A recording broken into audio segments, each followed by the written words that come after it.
Good morning, Silvervale. Or is it evening? Regardless, greetings. My name is Narashiva, and I am arguably human. Arguably? Yes, arguably.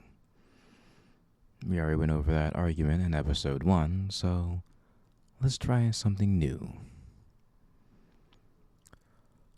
What is the value of a human soul?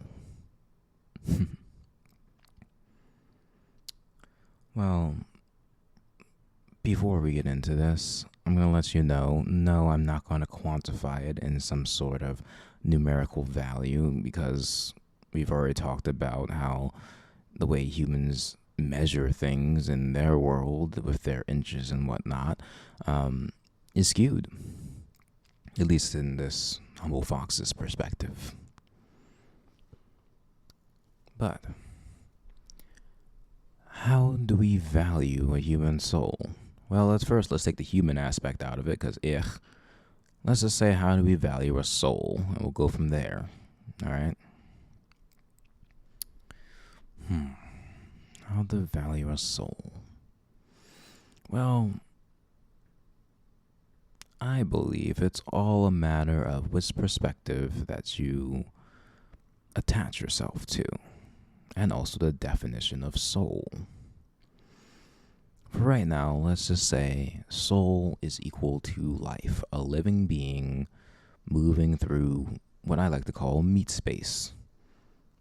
What some of you call reality, but I don't like the word reality for this three-dimensional plane that I'm forced to go into. So I like to call it the meat space. It's where the electric meat moves. Ain't that weird? So, right now we're not going to quantify what a soul is. We roughly say a soul is, again, some consciousness attached to a body in meat space. We'll go from there. And I believe there are multiple perspectives to assess such a body or soul or all of this connected together. There's the chemical perspective, that we assess what this body is atom by atom and compare that value to everything else, more or less. There is the economic perspective, how many ants there are compared to how many ants we need. Or, the scarcity of the ants, I suppose. Scarcity, supply and demand. We also have the natural perspective. What does nature need with that soul right now? How in demand is a human to nature? Does nature need humans? Does the earth need us right now, or does the earth want to get rid of us? That's the question we have to ask as well. Then there's also the emotional perspective. What our soul and what our path and what our story means to literally every other living being thinking, perceiving, and feeling us. Now, you can subscribe to one or multiple or all of these perspectives and try and find your answer. But I'm more of a fan of the natural perspective and the emotional perspective. I'm not a big fan of economics because, again, that's just blicky human numbers and trying to, I guess, subscribe often a monetary value to certain things. At least that's the connotation of economics, and the end game of most economics is you want to have a dollar value attached to something at the end of whatever. And you can use that with the chemical perspective to assess some type of dollar value, but I'm not very interested in that. But we can still talk about it. But again, I'm not going to give you numbers because they're meaningless. Instead, I'm going to compare soul to soul, like weighing things on a scale.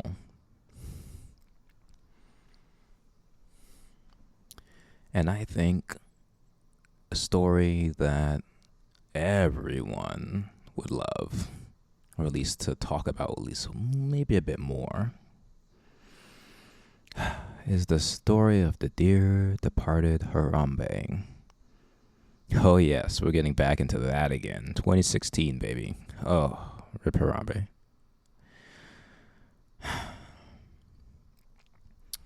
Harambe is a western gorilla, which is a critically endangered species. From the natural perspective, Harambe's natural habitat requires him to be living and doing the thing that western gorillas were made to do. So, point there for value. From the chemical perspective, that's a lot of mass. That's a lot of atoms and everything. Very, very valuable. So, point there. From the economic perspective, again, scarcity, supply, demand, all of those things. Clearly very valuable. Anyone would kill to have such a rare ape of their own. For whatever reason they would want to have the ape, hopefully in a zoo or hopefully in its own natural habitat, protecting it or whatever. But again, some people like pets. So again, valuable to all. But now we also get into the emotional perspective. And this is one of those things that post-mortem, the emotional weight of such a life is immeasurable. As you can tell by the international reactions, the memes, the feels, the fact that, if I remember correctly, Harambe garnered about 10,000 votes in the American election in 2016 because people felt that deeply, or at least they say they memed about it, but like, come on. In a critical election, they voted for Harambe. So clearly valuable. To what do we weigh the soul against? Well, we weigh it against the soul that was quote unquote saved by Harambe's murder. This random 3-year-old child, again, don't care. Human, doesn't matter. But let's assess that. From the emotional perspective, well, clearly the parents didn't want the kid because you didn't watch the child. I went to the zoo all the time as a little cub, and when I was that young, I was never outside of arm's length of my mother. Oh, I tried sometimes because I was a fucking kid. But you know what a good parent does? You know what a good parent, not just human parent, any animal does? You watch your child and keep them from danger. So if you as the parent do not value your child enough to keep them from that simple danger of a gorilla enclosure, you have just told the universe that child is worthless. Yeah. And once that child gets into that danger, survival of the fittest nature and all of that, and in my perspective, in the words of Ivan Drago, if he dies, he dies. So if you can already tell, I'm, like many are on the side, that no, Harambe should not have died that day. We should have figured out not we, the humans, should have figured out something better. Or let nature take its course. Because we have plenty of humans. Again, from the economic perspective, there have never been more abundant humans. Demand for humans? No one has demand for that. What does nature care about a human at this point? Humans are destroying everything. And you could say from the emotional perspective, the mother cared, but if she cared, he wouldn't be in the gorilla enclosure. So again, I say point for at least Western gorillas and Harambe being more valuable than random human baby. Now we can go and assess multiple souls against each other again and again, which we will do.